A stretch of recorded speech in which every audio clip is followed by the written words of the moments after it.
এবার আম্মা জান ফাতেমা রাদিয়াল্লাহু তাআলা আনহা বললেন, আব্বা জান আপনার সামনে আমি কেমন করে দাঁড়াইব? আম্মা জান বললেন, পাল্লা আপনি আমার এত বড় পরীক্ষার মধ্যে দিয়ে আপনি আমাকে পাঠিয়েছেন। এই ভাইরা আমার, বন্ধুরা আমার,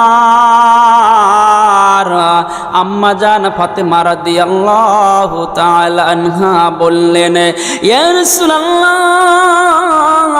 ইয়া হাবিবাল্লাহ, আব্বা জান আপনি আমার বাড়ির মধ্যে এসেছেন, আপনার জামাই আলী নাই।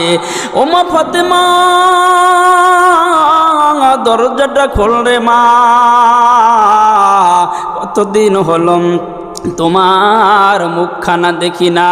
এমন করে আম্মা জান ফাতেমা রাদিয়াল্লাহু তাআলা আনহা যখন আব্বা জানের কাছে ওয়াজটা বললেন, কথাটা এমন করে সওয়াল করে বললেন, আম্মা জান ফাতেমা বললেন, ইমাম হাসান, ও ইমাম হুসাইন,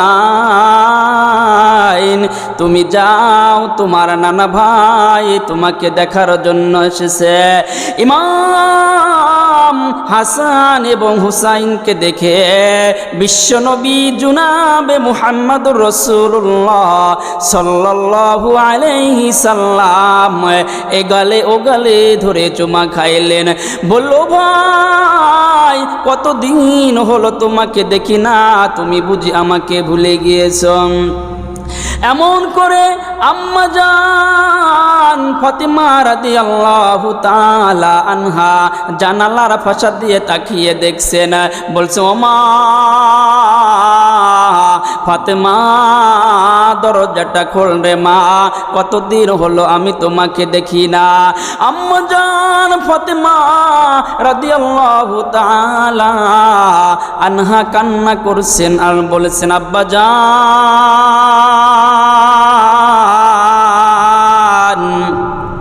আপনার সামনে আমি যাব, এমন সুন্দর পরিধানের কাপড়টা আমার গায়ে নাই। আম্মা জান এমন করে কান্না করলেন, বললেন, আব্বা জান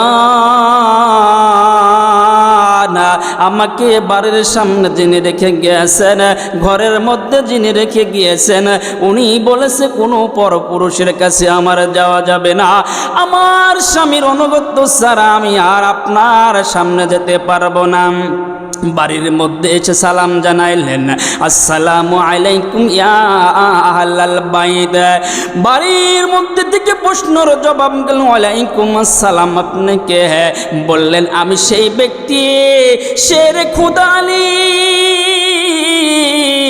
আমার বাড়ির মধ্যে কে ঢুকেছে? ইমাম হাসান এবং হুসাইন রাদিয়াল্লাহু তাআলা আনহু বললেন, আব্বা জান আমাদের বাড়িতে আমাদের নানু ভাই এসেছে।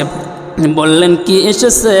ইমাম হাসান হুসাইন রাদিয়াল্লাহু তাআলা আনহু বললেন, আমাদের বাড়ির মধ্যে বিশ্বনবী জনাবে মুহাম্মদুর রাসূলুল্লাহ সাল্লাল্লাহু আলাইহি সাল্লাম এসেছেন। হযরত আলী রাদিয়াল্লাহু তাআলা আনহু বললেন, ইয়া রাসূলুল্লাহ,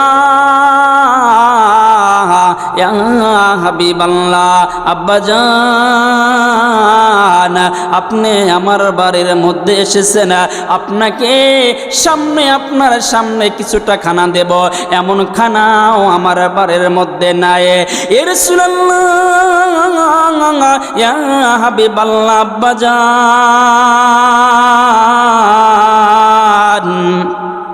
আপনি বেয়াদবি মাফ করবেন, আপনি একটু ঘরের মধ্যে বসেন। এমন করে যখন আলী রাদিয়াল্লাহু তাআলা আনহু যখন রাসূল সাল্লাল্লাহু আলাইহি সাল্লামের কাছে জবাবটা প্রশ্ন উত্তর করলেন, আম্মা জান জান ফাতেমা রাদিয়াল্লাহু তাআলা আনহা কান্না করছেন। ভাইরা আমার, বন্ধুরা আমার, ফাতেমা রাদিয়াল্লাহু তাআলা আনহা চিন্তিত হয়ে গেলেন, কতদিন পরে আমার আব্বা জান আমার বাড়ির মধ্যে এসেছে। ভাইরা আমার, বন্ধুরা আমার, কেমন দেখিয়া ফাতেমা রাদিয়াল্লাহু তাআলা আনহাকে বিবাহ দিলেন, কোন ব্যক্তির সাথে বিবাহ দিলেন, কেমন ব্যক্তির সাথে বিবাহ দিলেন, দৃষ্টান্ত একটু সুন্দর করে শুনবেন এবং বোঝার চেষ্টা করবেন। ভাইরা আমার, বন্ধুরা আমার, এবার ফাতেমা রাদিয়াল্লাহু তাআলা আনহা হযরত আলী রাদিয়াল্লাহু তাআলা আনহুকে বললেন, এ রাসূলুল্লাহ, ইয়া হাবিবাল্লাহ, আমার ঘরের মধ্যে এমন একজন ব্যক্তি এসেছে, আপনি তো ভালো করেই চেনেন, উনি হয়েছেন আমার আব্বাজান। হযরত আলী রাদিয়াল্লাহু তাআলা আনহু বললেন, ও ফাতেমা, আমাদের ঘরের মধ্যে আল্লাহর মেহমান এসে হাজির হয়েছে, আমাদের মেহমানকে মেহমানদারি করাইতে হবে। আম্মা জান ফাতেমা রাদিয়াল্লাহু তাআলা আনহা কান্না করছেন আর বুকটা ভিজিয়ে দিয়েছেন, বলেছেন, আপনি হলেন আমার প্রাণের স্বামী, আমি হলাম আপনার বিবি, আপনি যা করবেন, যেটা করতে চান, এটার মধ্যে আমি আপনার সাথে একমত আছি। এবার আলী রাদিয়াল্লাহু তাআলা আনহু বললেন, ওগো ফাতেমা,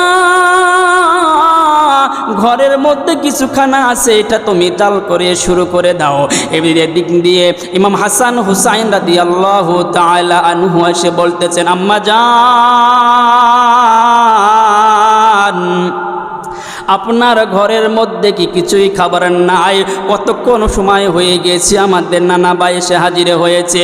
এমন করে ইমাম হাসান, ইমাম হুসাইন রাদিয়াল্লাহু তাআলা আনহু আলী রাদিয়াল্লাহু তাআলা আনহুকেও বললেন, আলী রাদিয়াল্লাহু তাআলা আনহু বললেন, ওরে ইমাম হাসান, তোমার নানা ভাই এসেছে, এজন্য তোমার খারাপ লেগেছে। ও ফাতেমা, বিশ্বনবী জনাবে মুহাম্মদুর রাসূলুল্লাহ সাল্লাল্লাহু আলাইহি সাল্লাম আমাদের বাড়িতে এসে হাজির হয়েছে, এই জন্য আমাদের একটু মনে হচ্ছে যে কি মেহমানদারি করাবো।